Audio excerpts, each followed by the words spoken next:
Salut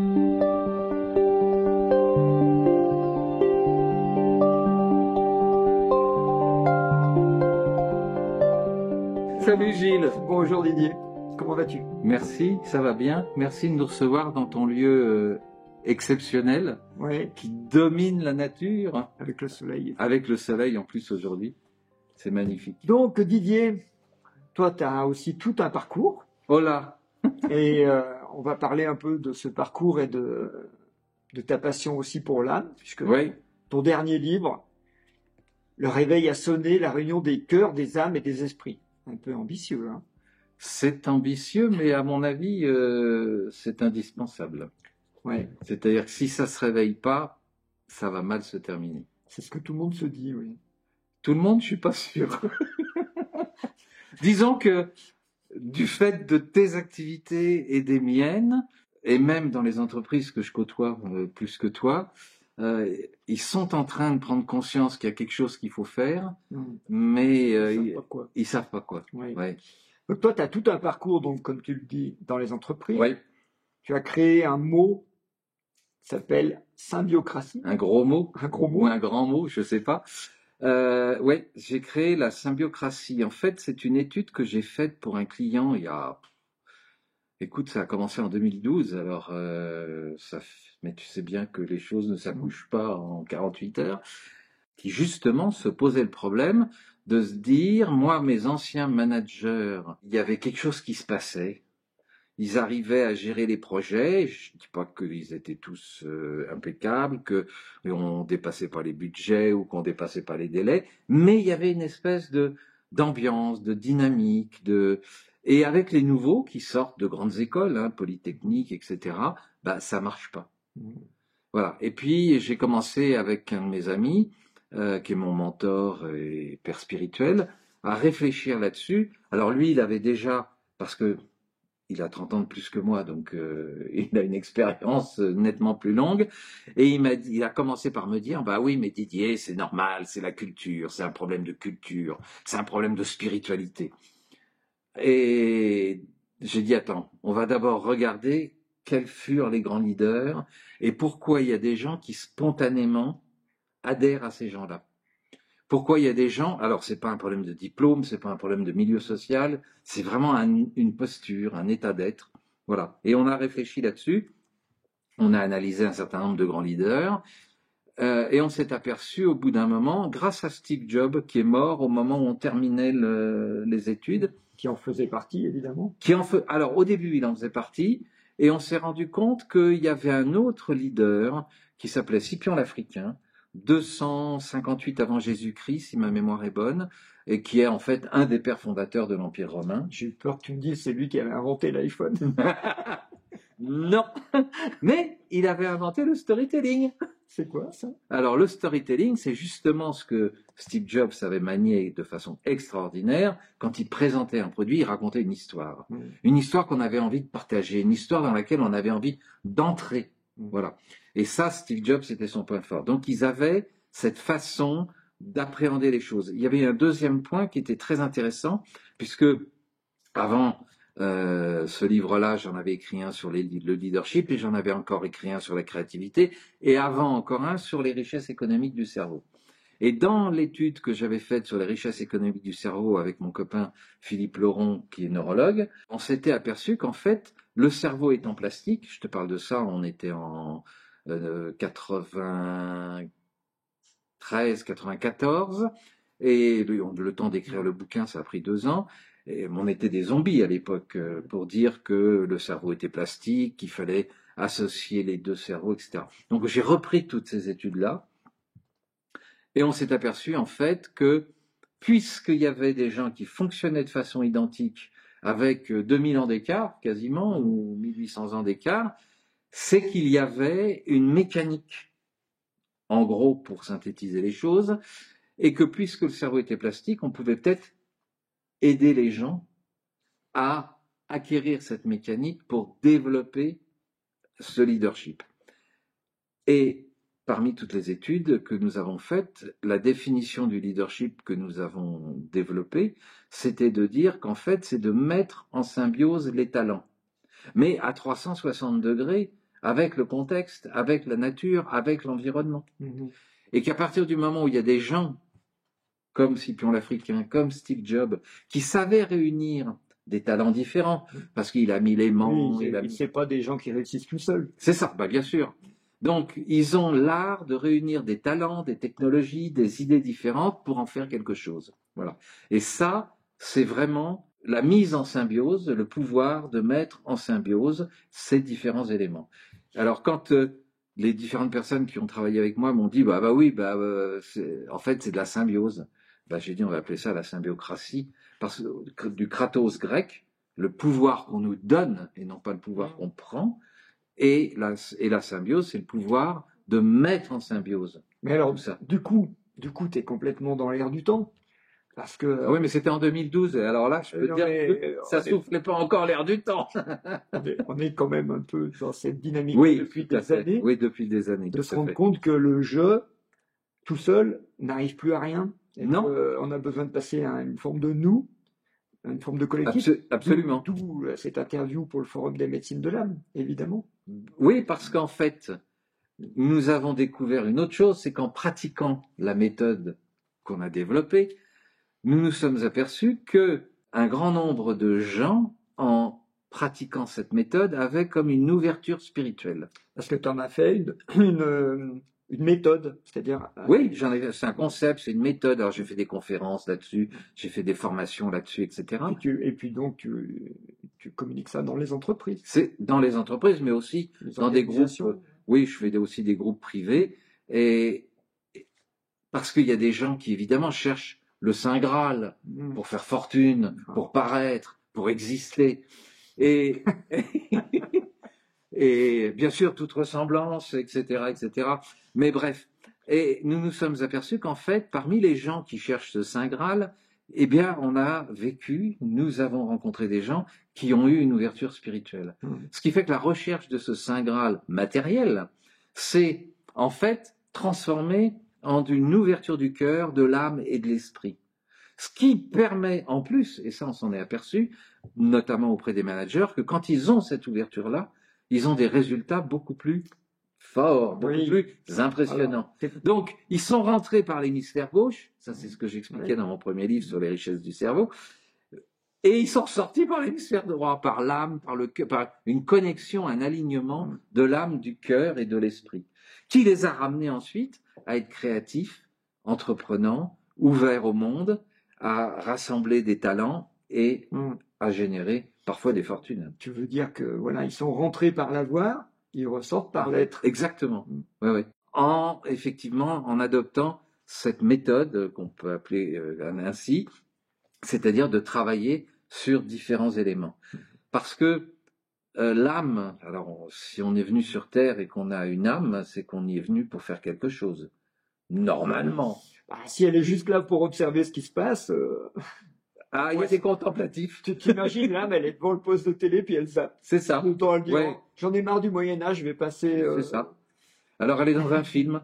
C'est une âme qui va avoir une expérience de spectateur.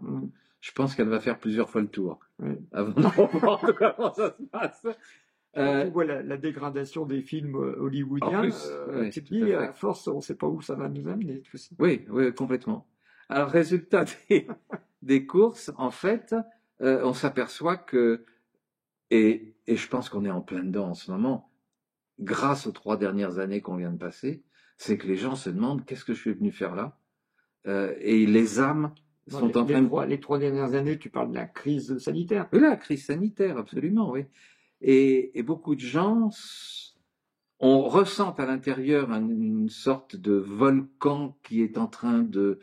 D'ailleurs, il y a des volcans sur Terre qui sont en train d'exploser un peu dans tous les coins. On n'a jamais eu autant d'éruptions volcaniques qu'en ce moment. Et effectivement, ils sont là en train de se dire, mais j'étouffe, mais il faut que je fasse quelque chose, et en même temps, j'ai peur. J'ai peur parce que libérer son âme, c'est vraiment ce qu'on nous a interdit dans ce monde où nous sommes depuis des millénaires. On nous a fait croire que ça serait après la mort. Ou que les religions s'en occuperaient. Oui, c'est ça. C'est ça. Et que même si tu faisais un don, tu aurais ton prix Dieu avec ton nom dessus et tiré au paradis. Mais même racheter ses fautes. Oui, on pouvait racheter ses fautes. Enfin là, aujourd'hui, il y en a, il faut qu'ils soient très très riches pour racheter leurs fautes. Alors, voilà. Et en fait, on s'aperçoit de ça tous les jours. Cette ouverture à l'âme, l'alignement du cœur, de l'âme et de l'esprit, ce sont des ouvertures à des choses absolument incroyables dans l'avoir. C'est-à-dire que il y a notamment dans ce livre un paragraphe que j'ai repris de l'autre livre aussi. Dans ce dernier-là? Oui, dans ce dernier-là, qui est l'ambition altruiste. Parce qu'en fait, c'est la synthèse de cette méthode et c'est la synthèse de l'alignement du cœur. L'ambition altruiste. Alors déjà, ça fait un peu... Oui. Alors, une ambition, mais altruiste. J'ai eu des réactions absolument incroyables de gens très pris dans la religion et qui me disent, mais ambition, ça peut pas aller avec altruiste. Je dis, attends, l'abbé Pierre, est-ce qu'il avait une ambition altruiste? Sœur Teresa, est-ce qu'elle n'avait pas une ambition altruiste? L'âme, ton cœur et ton esprit qui t'ont permis cette réussite, tu la vends au diable.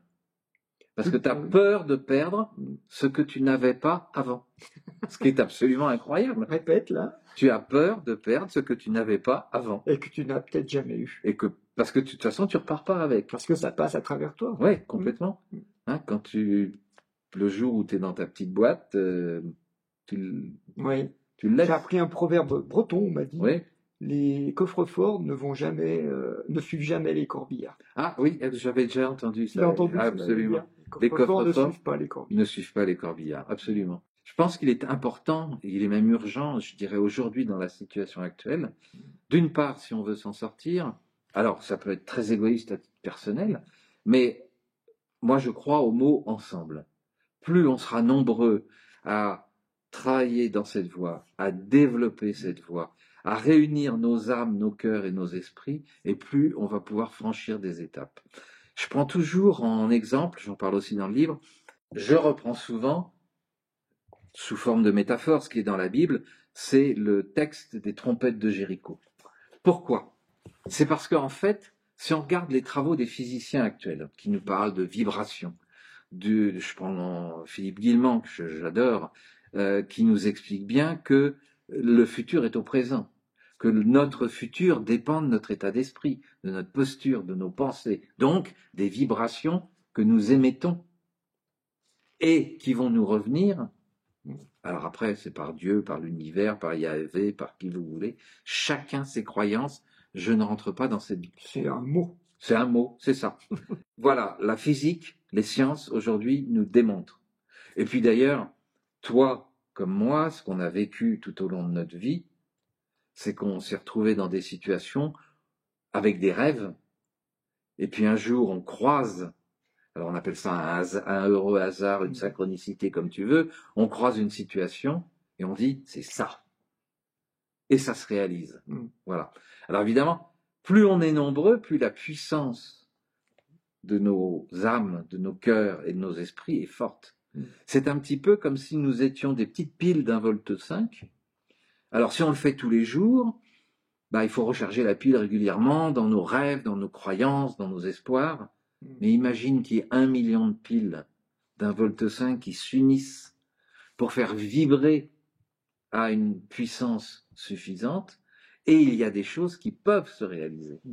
Et c'est pour ça que tu fais le rapport avec les trompettes? Je fais le rapport avec les trompettes parce que dans la Bible, il y a 7 trompettes qui font 7 fois le tour et le mur s'effondre.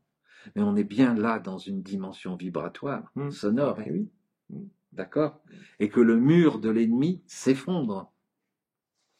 Donc, et la Bible pour moi, c'est un livre de management. C'est un livre qui, sous certains chapitres, nous explique exactement les vibrations, les relations à l'autre, la créativité. Est-ce que tu es en train de nous dire que donc la solution, parce que tu mets le réveil à sonner, peut-être qu'on se réveille, le réveil, ça fait aussi une sonorité. Hein. Absolument. Est-ce que la solution pour toi, ça serait qu'on passe dans un taux vibratoire, dans une certaine forme de vibration qualitative? Absolument. De plus en plus nombreux. Oui. Et ensemble. Oui. Et que cette manifestation vibratoire ferait péter les systèmes mortifères. Oui. Oui. Mais moi, je dis comme ça. Hein, mais c'est Alors, tu peux aussi aller voir sur le livre des morts tibétain. Ça, tu as une approche là-dessus, où on sait que certains chants guérissent. Alors, si des chants guérissent des maladies genre cancer, on peut effectivement... Les approches chamaniques aussi. Eh oui, il y a des choses qui se passent. Oui. Alors, je suis intimement convaincu que les anciens, nos ancêtres, je te parle de ça il y a 1000, 2000, 3000 ans, possédaient cette connaissance. C'est pas un pouvoir, hein, c'est une connaissance qu'on exploite, qu'on transforme en pouvoir dans le sens je peux. Mais c'est pas un pouvoir magique. Oui, on est bien d'accord. Faut le travailler, faut le répéter. C'est comme quand on fait de la musique. Je veux dire, tu fais des gammes pendant un certain temps. De vibration sur la matière. Eh oui, absolument. Je pense que nous sommes vraiment là.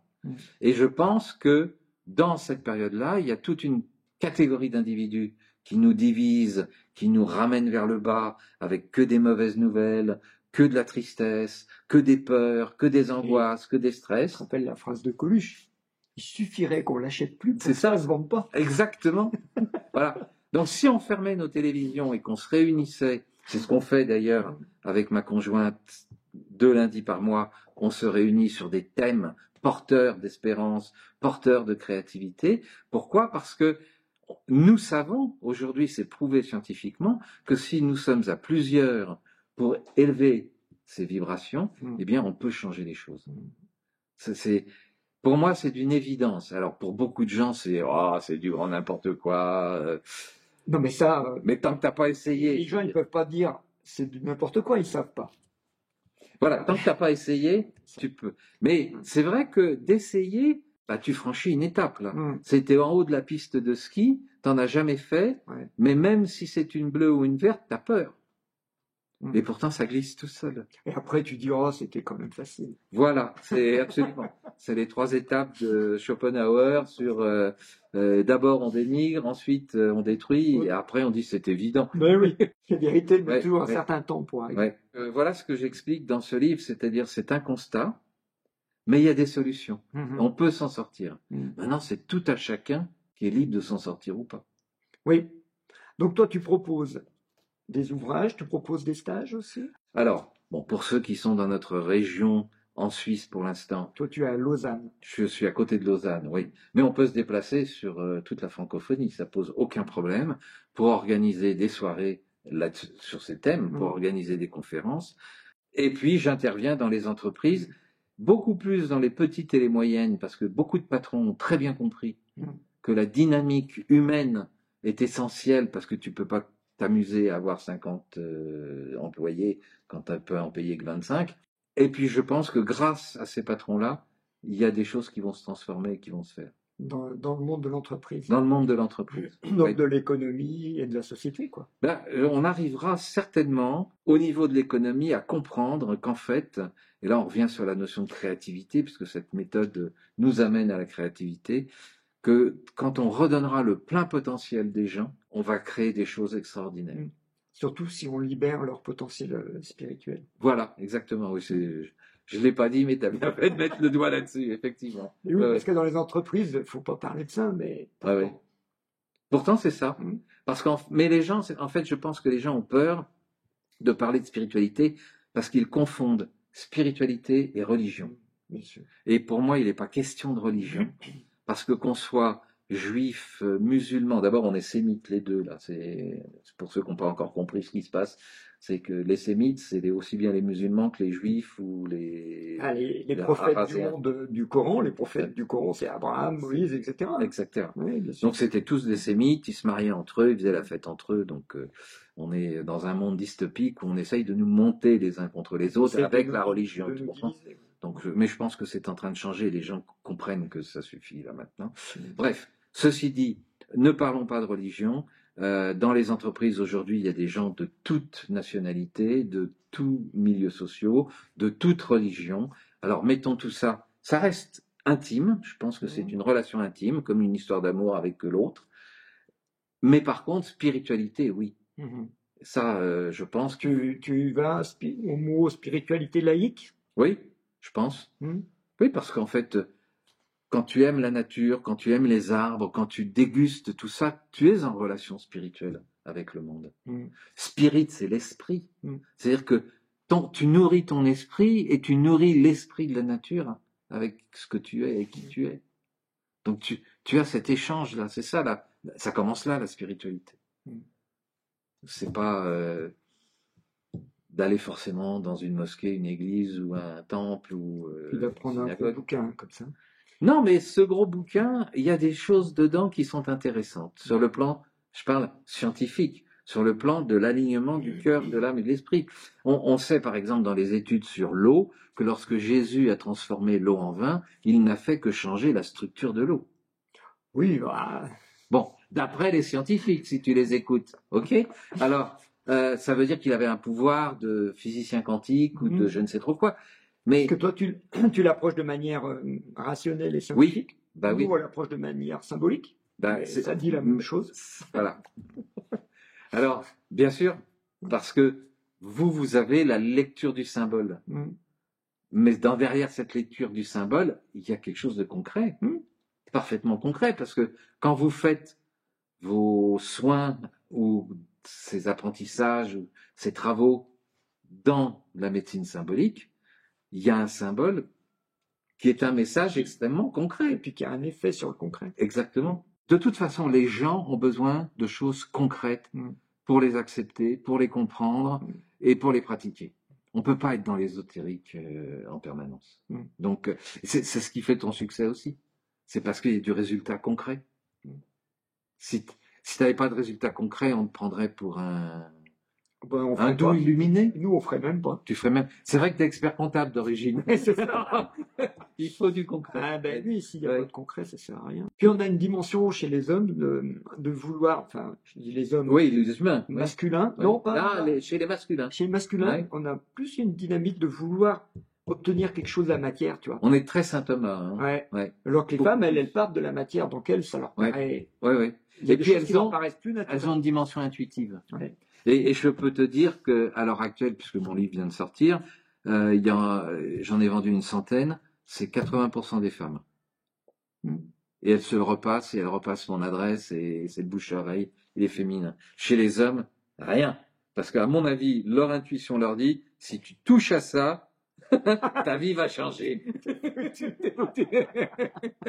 Tu risques d'avoir une âme, un cœur et un esprit alignés.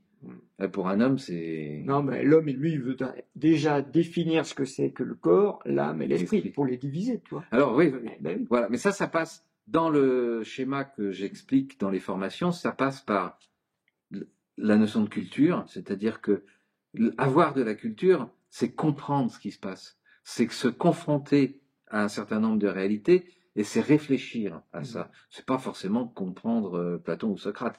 Ce qui fait qu'on retrouve beaucoup plus de gens ouverts à ça parmi les autodidactes que parmi les super diplômés. C'est ce que j'allais te dire. Nous, on voit dans les milieux des artisans, des paysans, c'est ça, chez nous, ils comprennent très très bien. Absolument. Alors que dès qu'on a un intello, ils sont dans le pourquoi du pourquoi du pourquoi. Ouais, ils font des explications. Ouais.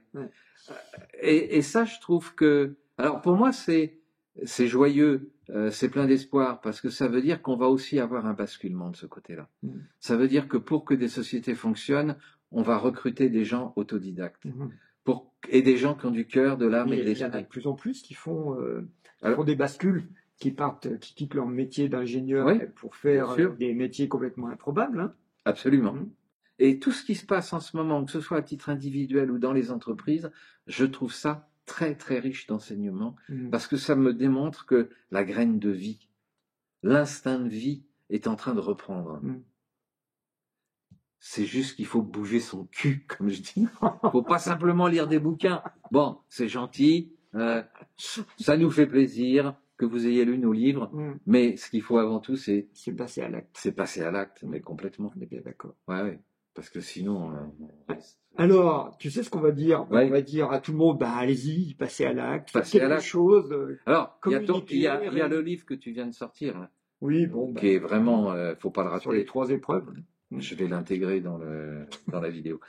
Sur les 3 épreuves de l'humanité, il y a le mien, puis avec ces deux-là, je suis intimement convaincu que vous avez des réponses qui vont répondre à chacun, parce qu'on est complètement différents dans nos approches, bien qu'on arrive à peu près au même résultat en final, et qu'on a écrit, alors ça c'est quelque chose d'assez extraordinaire, on a écrit les livres à la même période, en même temps, ils sont sortis en même temps. Ouais. Ça a réveillé plein de choses, le Covid. Oui, je pense, mais il y a des synchronicités qui s'opèrent dans cette direction-là. Et c'est ça qui est intéressant. Donc, vous achetez le livre, on en parle. Alors, tu fais aussi des webinaires, je pense, des réunions, des conférences en ligne, etc. Comme moi. Donc après, vous avez nos coordonnées et puis on passe à l'acte. Il y a plein d'autres personnes qui bougent dans tous les sens. Et le Forum des médecines de l'âme, ça a pour but aussi de faire se rencontrer tous ces gens et les spectateurs pour qu'on puisse échanger. Oui, c'est très important que vous alliez dans les forums parce que vous allez pouvoir échanger avec des gens qui ont déjà pratiqué et qui vont vous parler des résultats qu'ils ont obtenus. Il faut être saint Thomas. Là, il y a cet effet de syntonisation, pas de saint Thomas, mais de syntonisation qui fait que quand quelqu'un a expérimenté quelque chose, il te passe sa fréquence. Absolument. Et que ça marche comme ça. Ouais. En ce moment, ça marche comme ça. En ce moment, oui, c'est pour cause. C'est parce que, en fait, il y a une rupture qui est en train de s'opérer. Il y a les gens qui restent devant l'écran magique en pensant que le sauveur va arriver et en avalant de la peur, du stress, des angoisses tous les jours. Et puis, il y a ceux qui sont en train de monter en vibration. Et là, il va y avoir un moment où il y a deux, pas civilisations, mais deux tribus complètement différentes, dont l'une et l'autre vont devoir se pardonner et se réunir. C'est ce que j'explique aussi, c'est-à-dire que c'est pas parce qu'il y en a qui restent en bas parce qu'ils ont peur qu'il faudra pas les accueillir avec nous, et c'est pas parce qu'il y en a qui n'ont pas peur et vont voir autre chose qu'il faut les rejeter, parce que c'est peut-être eux qui vont aider à passer dans la dimension autre, bénéfique, humaniste. Au niveau de l'âme, il n'y a pas ces divisions-là, effectivement. Bah oui, c'est pour ça que faut vraiment réveiller nos âmes. Eh bien, on vous dit à bientôt pour la prochaine interview du Forum des médecines de l'âme. Et Didier, merci Gilles. Mets toutes tes coordonnées en bas de la vidéo, absolument. Pour que les gens puissent te contacter si besoin. Absolument. Merci beaucoup. Merci à toi.